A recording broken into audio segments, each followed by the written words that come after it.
అందరికీ నమస్కారం అండి. ఈరోజు పెట్ల ఉమాశంకర్ గణేష్ మాజీ ఎమ్మెల్యే వైజాగ్లో ప్రెస్ మీట్ పెట్టాడు. ప్రెస్ మీట్ పెట్టి అంటాడు, అయ్యన్న పాత్రుడు గారు దౌర్జన్యాలను దోపిడీలు చేశారని చెప్తాను సిగ్గు లేకుండా. ఎన్నిసార్లు నీకు చెప్పినా సరే నువ్వు జనాలను తప్పుదోవ పట్టిద్దాం ప్రయత్నం చేసినా జనం ఎవరు నమ్మరు. అయ్యన్న పాత్రుడు గారు క్యారెక్టర్ ఏంటన్నది నర్సీపట్నం నియోజకవర్గంలో ప్రజలందరికీ తెలుసు. ఆయన 5-6 సార్లు మంత్రి చేశాడు, ఎంపీ చేశాడు. ఇన్నిసార్లు గెలిచి ఏ రోజు కూడా ఎప్పుడు అవినీతి పచ్చ ఆయన మీద లేదు. రాష్ట్రంలో ఏ పార్టీ వాళ్ళు కూడా అతను ఏలేదు చూపించలేకపోయారు. ఈరోజు నువ్వు తయారయ్యావు తప్పుడు మాటలు చెప్పడానికి. ఇక నర్సీపట్నం నియోజకవర్గంలో ఎవడో నాకు నమ్మడు కదా అని చెప్పేసి వైజాగ్ వెళ్ళావు. వైజాగ్లో మాట్లాడుతున్నావు. ఆ మైక్ పని చేయకపోతే నువ్వే రిపేర్ చేసేస్తున్నావు. కంగారు పడిపోయి గాబర పడిపోయి ఏ సంతంలో మైక్ సెట్లు బిగించుకున్న వాళ్ళు నీలాంటి నా కొడుకుని తీసుకొచ్చి నర్సీపట్నం నియోజకవర్గంలో ఎమ్మెల్యే చేశారు నర్సీపట్నం ప్రజలు. అది నర్సీపట్నం తాలూకా దౌర్భాగ్యం అనమాట. 2019లో జరిగిన దౌర్భాగ్యం అది. నువ్వేం చెప్తున్నావు? స్కామ్లా. అయ్యన్న పాత్రుడు గారు అన్ని సార్లు నువ్వు కానీ నిజంగా పదవులు చేసేలా ఉంటే నువ్వు కొన్ని వేల కోట్లు సంపాదించు. ఎందుకంటే ఎందుకు చెప్తున్నా అంటే విషయం, మొన్న 5 సంవత్సరాలు నువ్వు ఎమ్మెల్యేగా ఉండే 100 కోట్ల పైన స్కామ్ చేసావు. చెప్పమంటావా? ఆ రుజువులు వీడియోలు కూడా ఉన్నాయి నా దగ్గర, మా మా పార్టీ వాళ్ళ దగ్గర. జగనన్న కాలనీకి భూముల కొనుగోలులో నువ్వు ఎంత స్కామ్ చేసావో, ఆ లబ్ధిదారులందరికీ లబ్ధిదారులకి జాగాలు ఇచ్చేటప్పుడు భూములు కొన్నప్పుడు నువ్వు ఏవేవి అక్రమాలు చేసావో అందరికీ తెలుసు. వీడియోలు కూడా ఉన్నాయి నీ మీద. ఆ భూములు అమ్మిన వాళ్ళు కూడా ప్రెస్ మీట్లు పెట్టి మాట్లాడారు. నువ్వు దౌర్జన్యంగా మీ సుర్ల నాయుడు ఏదో పేరు బలిగట్టం ఆడిని పంపించి దౌర్జన్యం చేయించి భూములు రైతుల దగ్గర మీరే తక్కువ రేట్లు కొని ప్రభుత్వానికి ఎక్కువ రేట్లు అమ్మి ఆ డబ్బులు బ్యాంకుకి వెళ్ళి మీరే దౌర్జన్యంగా డబ్బులు విత్డ్రా చేయించి పట్టుకుపోయారు. సుమారు 60 కోట్ల పైన నువ్వు ఆ స్కామ్లో లబ్ధి పొందావు. నువ్వు మమ్మల్ని విమర్శిస్తున్నావు. మాకవరపాలెం మండలంలో, నాగవరం మండలంలో, నర్సీపట్నం రూరల్లో నువ్వే భూ కబ్జాలు చేసావో మొత్తం మా దగ్గర రిపోర్ట్ ఉంది. గొలుగుండ మండలంలో ఏ భూముల దగ్గర మీరు ఏ యాసాలు వేసారో అన్నీ కూడా మాకు తెలుసు. నర్సీపట్నం ప్రజలు ప్రతి ఒక్కరు కూడా నీ గురించి ఈరోజు మాట్లాడుకుంటున్నారు. ఏమని? నువ్వు పోయిన తర్వాత నర్సీపట్నం దరిద్రం పోయింది అనుకుంటున్నారు.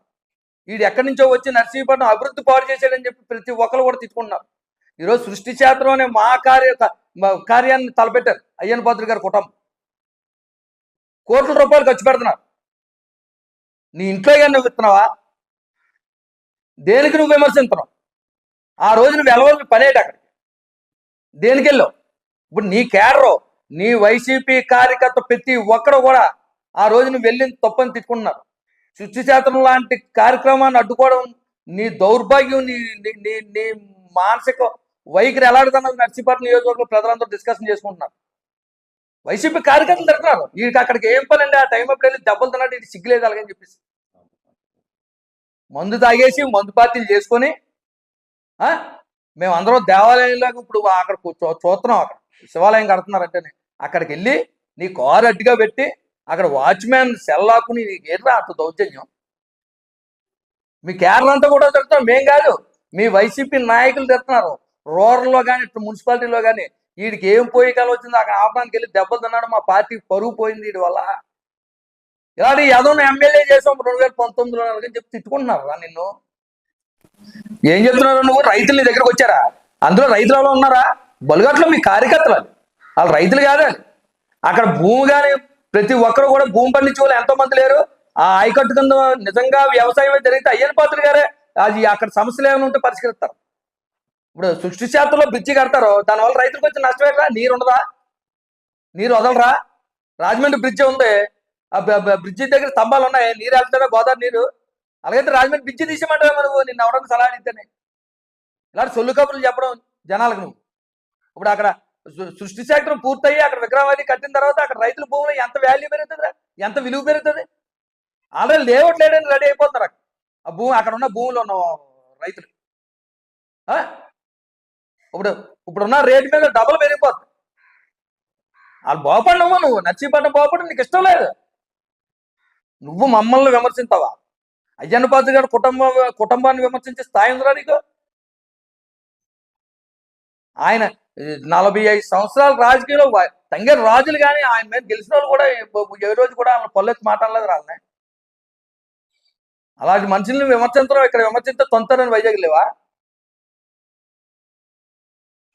ఎప్పుడు కూడా ప్రజలను తప్పుదో పట్టించాలని మాత్రం ఎప్పుడు చూడక. నర్సీపట్నం ప్రజలు ఏ పార్టీ వాళ్ళని సరే అభిమానిస్తారు ఆ కుటుంబాన్ని, అది గుర్తుపెట్టుకో. నువ్వు వచ్చావు నర్సీపట్నం నియోజకవర్గంలో, నువ్వేటంటావు ఇదే కొత్త విధానానికి ఏదో నాంది పలుకుతున్నారు, దౌర్జన్యాలు కాలగలి కానీ తప్పుడు పేలాపలు పేస్తున్నావు. నువ్వు నర్సీపట్నం ఎమ్మెల్యే అయిన తర్వాత డాక్టర్ సుధాకర్ ఎలా చనిపోయారా? నీ నీ నీ ఆఫీస్కి తీసుకెళ్ళి దౌర్జన్యంగా అతనితో లెటర్ రాయించి ఆయన అడిగింది ఏంటిది? మాస్క్ అడిగాడు. మాస్క్ అడిగిన పాపానికే అతను ప్రాణం పోయే వరకు వెంటాడారు నువ్వు నీ జగన్మోహన్ రెడ్డిని. నీ అంతకన్నా దుర్మార్గం ఏమైనా ఉందా? అంతకన్నా దౌర్జన్యం ఏమైనా ఉందా? అలా కాకుండా మాస్క్ అడిగితే సుధాకర్ చచ్చిపోయేదాకా అంటారు మీరు. వాళ్ళ అమ్మగారు చెప్పారు స్వయంగా, నా కొడుకు చావుకి పెట్లగనేసే కారణం ఆవిడ శాపం తగులుతుందిరా నీకు. ఆవిడ శాపం దేవుడితో పెట్టుకున్నావు, దేవుడి శాపం ఊరుకుని పోదావు. ఆ రోజు నువ్వు అక్కడ అడ్డుతున్నావు కాబట్టే భగవంతుడు నిన్ను అక్కడ రప్పించాడు. ఈ రోజు నర్సీపట్నం నియోజకవర్గంలో ప్రతి ఒక్కరు కూడా నేను చీ అంటున్నారు ఆ సృష్టిస్తే అతను అడ్డుకోవడంలో. తెలుసా నీకు? ఈ వెళ్ళాడు బాగా తన్నరి, మంచి పని జరిగింది, ఇలాంటి యాదవ్ ఇలాగే బుద్ధి చెప్పాలని అనుకుంటాను జనం. ఇప్పుడు అయ్యన్న పాత్రుడు గారి దృష్టికి కూడా మేము తీసుకెళ్ళి అవసరమైతే ప్రజలందరి దగ్గర కూడా సంతకాలు సేకరించి నువ్వు జగనన్న కాలనీలో ఎంత డబ్బు అయితే తిన్నావో దాని మీద సిఐడి ఎంక్వైరీ చేయమని అడుగుతాం కంపల్సరీగా. ఈసారి మాత్రం వదిలిపెట్టే పరిస్థితి లేదు. డాక్టర్ సుధాకర్ గారు కూడా ఎలా చనిపోయారో సిఐడి ఎంక్వైరీ చేయాలా డిమాండ్ చేస్తాం మేము. కంపల్సరీగా నీ మీద దృష్టి పెడతాం. నువ్వు నర్సీపట్నం నియోజకవర్గానికి చేసింది ఏమి లేదు. చేతకన్నా కొడుకువి నీ కార్యకర్తలతో నీతో పాటు అంత ఎఫ్ఐఆర్లో ఉన్న ఇద్దరిని వదిలేసి పారిపోయావు నువ్వు. నీ సొంతంగా నువ్వు బెయిల్ పెట్టుకోవడానికి పారిపోయిన చేతకన్నా కొడుకు నువ్వు మమ్మల్ని విమర్శిస్తావా? 5 సంవత్సరాలు చిటికల పని చేసే వాళ్ళు అదిగో చేసేస్తాం, ఇదిగో చేసేస్తాం, అది అని చెప్పేసి. బొడ్డిపల్లిలో శివాలయం గారు కోనేరులో నువ్వు శంకుస్థాపన చేసావు శివుని కడతానని చెప్పేసి. కట్టావురా? నీలా డమాబుస్ మాటలు చెప్పుకోవాలనుకున్నా అయ్యన్న పోదు కుటుంబం అంటే. నీలా డమాబుస్ మాటలు చెప్పుకోవాలనుకున్నా. అది అన్నారంటే చేస్తారు. అది ఆకి నీకున్న తేడా. నీ మీద కంపల్సరీగా సిఐడి ఎంక్వైరీ చేసి వరకు కూడా తెలుగుదేశం పార్టీ కూరుకోదు. గుర్తుపెట్టుకో. అందరికీ నమస్కారం అండి. మీరు కూడా నర్సీపట్నం ప్రజలందరూ కూడా ఇలాంటి దుర్మార్గులను ఖండించాలా, ఇలాంటి దుర్మార్గులు వ్యాఖ్యలు ఖండించాలా. ఇలాంటి వాళ్ళు వచ్చి మళ్ళీ ఓట్లాడడానికి వస్తే నీలాంటి వాడికి ఓట్లు మేము వెయ్యవు. నర్సీపట్నానికి అభివృద్ధికి నువ్వు అడ్డుకుంటున్నావు. నీలాంటి వాడు నర్సీపట్నం ఉండకూడదు, బాబ్రాజుకొత్తపల్లి పో అని చెప్పి బాధ్యత ప్రతి నర్సీపట్నం ప్రతి పౌరుకి ఉందని సందర్భంగా తెలియజేసుకుంటూ సెలవు తీసుకుంటాం.